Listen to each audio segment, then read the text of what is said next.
Hey, it's Clay, and this will be a video chart on ticker symbol HMNY. We will take a look at the 30-minute time frame. Real quick, what do I mean by 30-minute in case maybe you're new to charts? Instead of each one of these candlesticks here representing 1 day's worth of price action, which is what you would normally see, each one represents 30 minutes. So while this here may look like several days worth of time, it's actually today's price action broken down into 30-minute time slices. I like to use this time frame. I think it does a good job of telling the quote-unquote story of the price, and then makes mapping out a very logical question quite straightforward. And that question revolves around the fact that, today there was a very nice bounce that occurred, within the price. When you factor in where the price actually was at its low point, and then you look at where it ultimately closed, no doubt about it, the price made a nice bounce on the day. However, that does lead to the valid question, though, of, but is there any sort of true power behind this bounce? Is there any sort of genuine strength? Or is this just some sort of knee-jerk reaction, dead cat bounce type move? I have no idea. But like I said, by using charts, we can make answering that question very straightforward.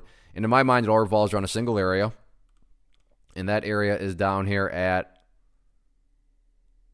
the $2.35 mark. Now, why is $2.35 so important? Well, hopefully we can all agree on the logic that price movements with true power, with genuine strength, the price is going to progress forward. The price is not going to go back to where it was.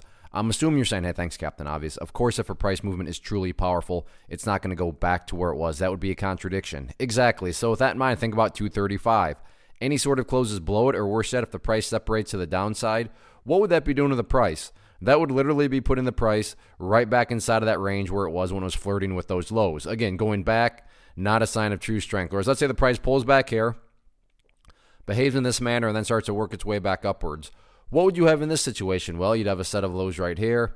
You'd have this set down there. If you picture each one of these as stair steps, well, hey, now you have stair steps progressing in the upwards direction. And again, that's the name of the game. That's what a truly strong move is going to do over time. It's going to make progress forward. And quote-unquote make progress, I'm quantifying as that 235 mark. What about levels of resistance? Pretty straightforward. If this bounce continues, the next big overarching level of resistance is going to be that pink line up there, the 200 period simple moving average. Very famous moving average within the world of charts. In fact, even if you have just a very surface deep understanding of charts, I'm sure you've heard of the 200 period, and you know that when the price is below it, it does tend to act as resistance. All in all, though, no doubt about it, very nice bounce on the day. Now it's just a question of, can the bulls build upon this bounce going forward? We shall see. One of the biggest questions that I get is, hey Clay, how do you find the stocks that you trade? So what I've done is put together a free resource guide where I talk about the tools that I use to locate stocks that I find interesting and think may have potential. So if that sounds like something that could add value to you as a trader, then click on the image that is up on the screen right now and I will email you the guide. The guide itself is very short and to the point, and best part, it's completely free.